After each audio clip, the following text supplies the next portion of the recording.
All right, ladies and gentlemen, welcome back to the news desk. Today we're taking a look at week 3 of the new DC universe. There's a lot of titles that came out this week, and the question is, well, which ones are worth reading? Let's take a quick look at the books that came out this week from DC. First up, Batman and Robin. This was easily one of my favorite books this week. And this, of course, is the story of Damian and Bruce Wayne together as Batman and Robin. Now, one of the curious things is we know that with the new DC Universe, there have been changes to the history of the characters. However, we find that in this book, Batman is pretty much the same as where he was before. We saw things a little bit different with the Joker in Detective Comics last week, but this week we find that there's still the history of Dick Grayson, Jason Todd, and Tim Drake in Batman's past, and that Damian was raised separate from Bruce and brought in later to be the new Robin, and the two of them are trying to work together, and Damian is just as lippy as he was before.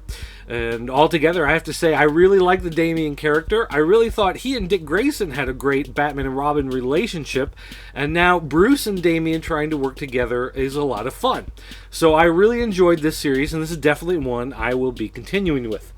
Now, speaking of characters that haven't had a whole lot of changes, there's Green Lantern. This book is now spearheaded by Sinestro, which may make you think, well, that's a huge change, but not really. If you've been reading all of the stuff going on with the War of the Green Lanterns and you read the Aftermath, you know that Hal Jordan was removed as Green Lantern and that Sinestro was reinstated. We find that in the new DC Universe, this exact same thing has happened. So this follows up exactly on those stories. So if you read all of that Green Lantern stuff and you got into the history and you know everything about the characters, you're going to find that you're still pretty much in the thick of things and you know exactly what to expect. And having said that, as someone who hasn't kept up on everything Green Lantern, I must say I really enjoyed this. I like seeing Hal without his powers, trying to readjust to life around him.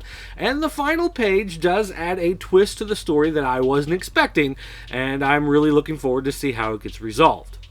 Now, we can't talk about Green Lantern without the Red Lanterns. This series, of course, follows Atrocitus and the rest of the Red Lantern Corps as, they spread their rage and hate throughout the universe. Funny thing is, though, that I'm having a hard time figuring out why this book is important.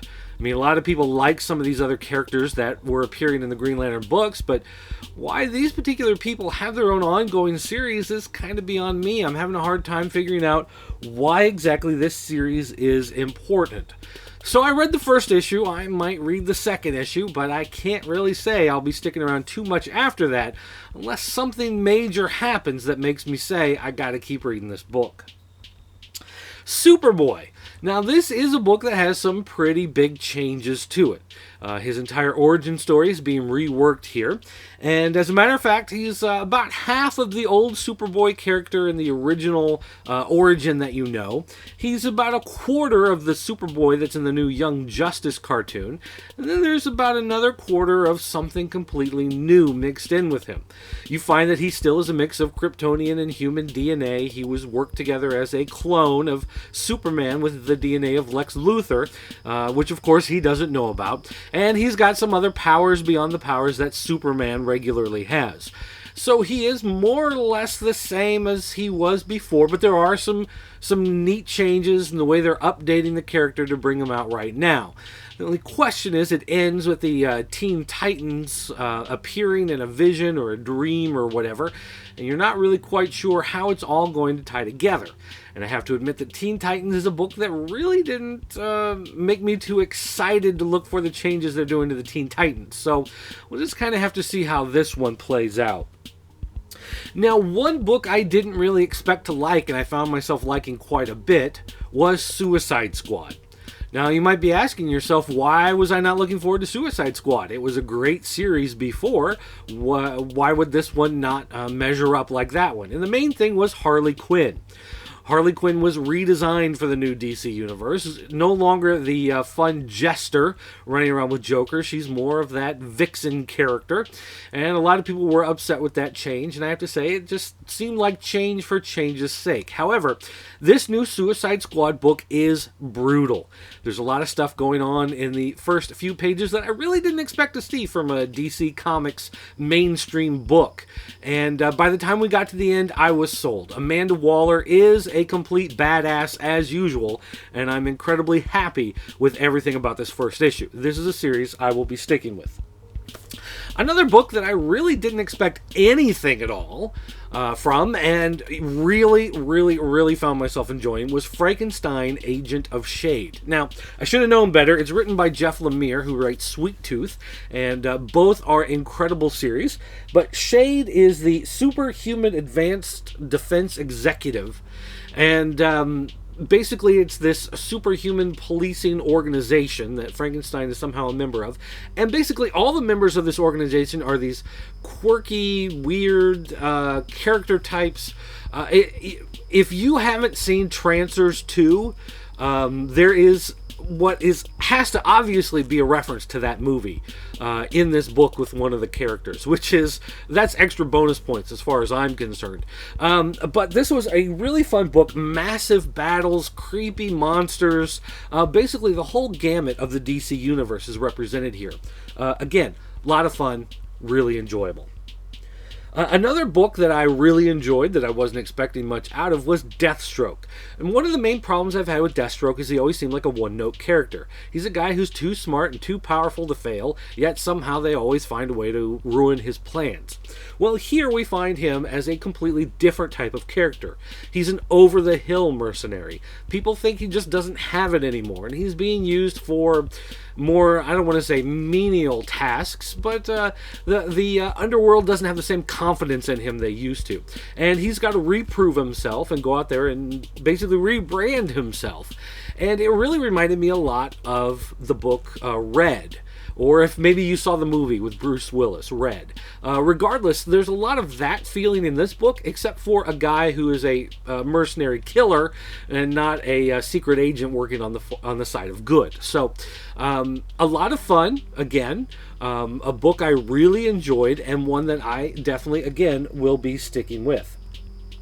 Now, a few other notes. Mr. Terrific, I really wanted to like, but the artwork just gave me headaches. There's no way I'm going to be able to stick with this book. There's a lot of forced perspectives.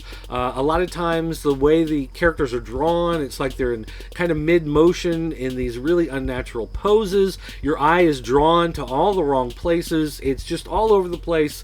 I just had a really hard time following the book because of the way it fights against your eye moving naturally through the page, and it was really a problem for me. But I like the story.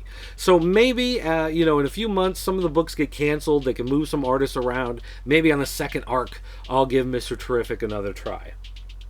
Grifter and Resurrection Man, oddly enough, both feature characters on planes who end up crashing.